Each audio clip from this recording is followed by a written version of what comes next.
नमस्कार सभी अभ्यर्थियों का इस वीडियो में मैं आरती गुप्ता पीसीएस ऑफिसर स्वागत करती हूँ। कई बार मुझसे अभ्यर्थी पूछते हैं कि यूपीएससी या फिर स्टेट पीसीएस की तैयारी के दौरान सिलेक्शन के लिए कितने घंटे की पढ़ाई ज़रूरी है।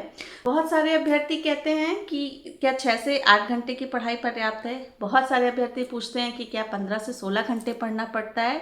तो इन सब सवालों का जवाब आज मैं आपको इस वीडियो में दूंगी। वीडियो में लास्ट तक बने रहिए। अगर आप चैनल पे नए हैं तो चैनल को तुरंत सब्सक्राइब कर लें और वीडियो को लाइक और शेयर करें। तो इसके लिए मैं आपसे ये कहना चाहूँगी कि घंटों का हिसाब रखने से पहले आप पढ़ते समय ये ध्यान दीजिए कि आखिर प्रोडक्टिविटी कितनी है आपकी पढ़ाई की। यानी आप कितना समय, अगर आप 2 घंटे पढ़ने के लिए बैठते हैं और आप सोचते हैं कि 2 घंटे में आप लक्ष्मीकांत का चैप्टर नंबर 46 आपको पढ़ लेना है फॉर एग्जाम्पल, तो क्या 2 घंटे ख़त्म होने के बाद आप वो चैप्टर पढ़ पाए, या फिर उन 2 घंटों के दौरान आपका दिमाग दुनिया के अलग अलग हिस्सों में विचरण कर रहा था, या फिर बार बार आप फ़ोन उठा करके अपना जो है उसमें बिज़ी हो जा रहे थे, या फिर कहीं और आपका दिमाग इधर उधर भटक रहा था। कुल मिलाकर कहने का मतलब ये है कि घंटों का हिसाब रखने से पहले आप प्रोडक्टिविटी पे ध्यान दीजिए कि आप पढ़ाई में जब बैठते हैं तो आपकी प्रोडक्टिविटी पढ़ाई को लेकर कितनी है। इसको ऐसे समझिए कि कोई भी एथलीट सालों साल कई महीने तैयारी करता है सिर्फ मात्र 1 मिनट के किसी इवेंट में अपने प्रदर्शन के लिए। अगर वो तैयारी के दौरान खुद को फोकस्ड ना रखे और बेमन से काम करे, या फिर प्रैक्टिस के दौरान उसका मन इधर उधर की चीज़ों में भटका रहे, तो क्या ये पॉसिबल है कि वो पूर्ण मनोयोग से अपना परफॉर्मेंस दे पाए? बिल्कुल नहीं। तो यही चीज़ यहाँ पे भी लागू होती है। बस हम इस मामले में लकी हैं कि हमें एथलीट की तरह शरीर से मेहनत नहीं करनी, बल्कि हमें मेंटल एक्सरसाइज करनी है। कुल मिला के इसको ऐसे समझिए कि सारा खेल आपका डेटा प्रोसेसिंग का है। किताबों में, टेस्ट सीरीज़ में, बुक्स में, या फिर तमाम जगहों पर जो जानकारी, जो डेटा लिखा हुआ है उसको प्रोसेस करके आपको अपने दिमाग में किसी तरह एब्जॉर्ब करवाना है।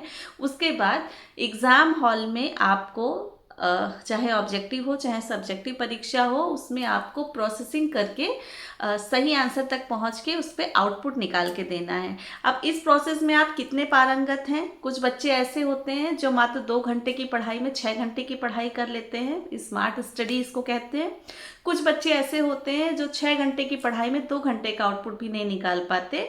तो इस पर आप विचार करिएगा कि जब आप पढ़ने बैठते हैं तो आपकी प्रोडक्टिविटी कितनी है। क्या वास्तव में आप जितने घंटे पढ़ाई को दे रहे हैं उतने घंटे की प्रोडक्टिविटी आपकी है, या फिर कम है, या फिर ज़्यादा है। जैसे कि अभी मैंने एग्जाम्पल दिया कि कुछ बच्चे 6 घंटे की पढ़ाई करके 2 घंटे का आउटपुट भी नहीं निकाल पाते, और कुछ बच्चे 2 घंटे की पढ़ाई में ही 6 घंटे के बराबर की पढ़ाई कर लेते हैं। तो इन चीज़ों पे ध्यान दीजिए। और कुल मिलाकर के यहाँ पर टाइम टेबल बनाना या फिर कितने घंटे पढ़ना ज़रूरी है, इन चीज़ों से ज़्यादा महत्व ये रखता है कि आप ये आकलन करें कि आप सिलेबस कितने समय में कवर कर सकते हैं। आपको एक अच्छा खासा सिलेबस कवर करना होता है, और अगर आप 1 साल की पूरी रणनीति प्रीलिम्स, मेंस और फाइनल सिलेक्शन के लिए बनाते हैं तो आपको देखना है कि आप सिलेबस कितने देर में कवर कर पा रहे हैं। उसको कवर करने के लिए छोटे छोटे टारगेट्स बनाइए। अपने बड़े ऑब्जेक्टिव को स्प्लिट करके कई छोटे छोटे माइलस्टोन्स में कन्वर्ट करिए, और आप रोज़ आकलन करिए कि आप जो टारगेट्स बना रहे हैं क्या वास्तव में आप उसको अचीव कर पा रहे हैं या नहीं। आप देखिए कि जब आप पढ़ने बैठते हैं तो आपका दिमाग पढ़ाई में कितना रहता है, या फिर इधर उधर की बातें तो आप नहीं सोचते हैं। यानी आपकी प्रोडक्टिविटी कितनी है। अगर आपकी प्रोडक्टिविटी कम है तो जाहिर सी बात है कि पढ़ाई को लेकर के आपका फोकस कम है, आपका डेडिकेशन उस लेवल का नहीं है जिस लेवल का उन अभ्यर्थियों का है जो रात दिन मेहनत करते हैं, फुल फोकस के साथ पढ़ाई करते हैं और जिनकी प्रोडक्टिविटी ज़्यादा है। जाहिर सी बात है कि रिजल्ट भी उन्हें पहले मिलता है। बहुत सारे छात्र, बहुत सारे एस्पिरेंट्स ऐसे होते हैं जो दूसरों को दिखाने के लिए पढ़ते हैं कि अगला देखे कि हम पढ़ रहे हैं, जबकि यहाँ पर ये बहुत बड़ा मिथ है। ये जो भी आपकी सिलेक्शन की तैयारी की पूरी जर्नी है ये आपको अकेले ही तय करनी होती है। आप किसी को दिखाने के लिए बिल्कुल मत पढ़िए, आप अपना आकलन स्वयं करते रहिए। आप ये, और बहुत सारे लोग क्या होते हैं कि दूसरे को देख करके पढ़ते हैं कि वो मौज मस्ती कर रहा है तो जब वो पढ़ लेगा तो फिर हम भी पढ़ लेंगे, या फिर कोई दूसरा पढ़ रहा है तो आप भी पढ़ लेंगे, भले आपका मन हो या ना हो। तो यहाँ पर ये देखना है आपको कि अगर इस तरह की आपके साथ दिक्कत है कि आप अगर 6 घंटे पढ़ करके बहुत कम घंटों का आउटपुट दे पा रहे हैं, इसका मतलब है कि कहीं ना कहीं फोकस में कमी है। इन सब चीज़ों को दूर कैसे करें, अब बात ये आती है। तो इसके लिए मैं आपको रिकमेंड करूँगी कि आप सुबह पहले तो जल्दी उठने की आदत बनाइए, इसके बाद थोड़ा सा मेडिटेशन या योगा वगैरह करिए। पर्सनली मैंने इसको ट्राई किया है और इससे बहुत अच्छा फ़र्क पड़ता है। आपका जो है चीज़ों का रिटेंशन आपके दिमाग में बढ़ जाता है। ये बात सही है कि कोई भी व्यक्ति बहुत देर तक किसी एक चीज़ पर फोकस नहीं कर सकता। हमारी बॉडी को प्रकृति ने ऐसा बनाया है, 90 मिनट से ज़्यादा कोई व्यक्ति फोकस नहीं कर सकता किसी एक चीज़ पे। इसीलिए पढ़ाई के दौरान बीच बीच में ब्रेक लेना ज़रूरी है, लेकिन वो ब्रेक ऐसा नहीं होना चाहिए कि आप एकदम अलग ही दुनिया में चले जाएं। आपको स्टडी के मोड में हमेशा रहना है। थोड़ी देर के लिए अपनी माइंड को, अपनी बॉडी को रिलैक्स देना है, थोड़ा सा माहौल बदलना है, कुछ खाना पीना है, उसके बाद फिर से आपको पढ़ाई में जुट जाना है।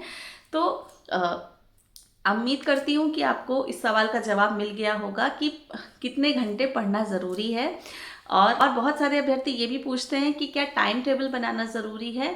तो ऐसा कोई ज़रूरी नहीं है कि आप पेपर पेन पर लाइन खींचकर, बिल्कुल जैसे हम लोगों के एकेडमिक्स में टाइम टेबल आता था कि पहला घंटा हिंदी का, दूसरा घंटा अंग्रेजी का, उस तरीके से टाइम टेबल आप बनाएं या ना बनाएं उससे कोई फ़र्क नहीं पड़ता। टाइम टेबल कागज़ पेन पर बने या ना बने, लेकिन आपके माइंड में हमेशा टाइम टेबल आपका बना होना चाहिए। सुबह ही आपके दिमाग में सारे टारगेट सेट हो जाने चाहिए, डेली, वीकली और मंथली।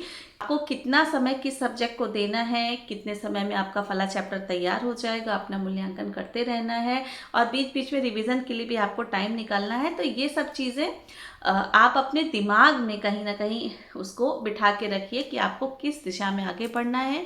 ये एक ऐसी जर्नी है, इसमें अगर ज़रा सा भी डिस्ट्रैक्शन हुआ, आपको ज़रा सा भी भटकाव हुआ या गलत रास्ते पे आप पहुंच गए, तो आपकी प्रोडक्टिविटी पे बहुत उल्टा असर पड़ता है और फिर आपका जो है हो जाता है नुकसान।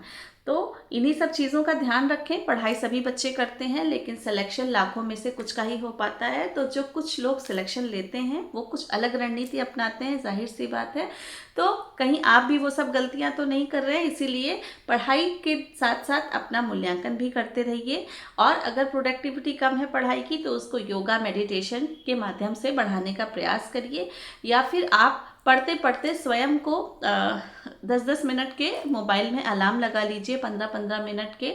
अगर मान लीजिए आपके सामने किताब खुली रखी है और आपका दिमाग कहीं और विचरण करने चला गया, जैसे कि हम सब की आदत होती है कि बैठे बैठे हम कुछ और सोचने लगते हैं और काफ़ी देर बाद हमें याद आता है कि अरे हमारे सामने तो किताब खुली है, हमको ये चैप्टर ख़त्म करना है। अगर आपके साथ भी ये समस्या बार बार होती है तो आप अपने मोबाइल में या तो टाइमर लगा लीजिए पढ़ते समय, और या फिर आप जो है मोबाइल में अलार्म लगा लीजिए 10-10, 15-15 मिनट के। उससे होगा ये कि जब आप पढ़ने बैठेंगे और मान लीजिए आप कुछ इधर उधर का सोचने लग गए, जिस पे आपका कंट्रोल नहीं है, जाहिर सी बात है वो प्रैक्टिस से ही ठीक होगा। तो जब mobile two two two two बजेगा तो आपका दिमाग उस ओर आएगा कि ये अलार्म बजा है और मैं वास्तव में फिजिकली यहाँ हूँ लेकिन मेंटली भी यही हूँ कि नहीं हूँ। तो ये सब चीज़ें आपको इम्प्रूव करने में मदद करेंगी।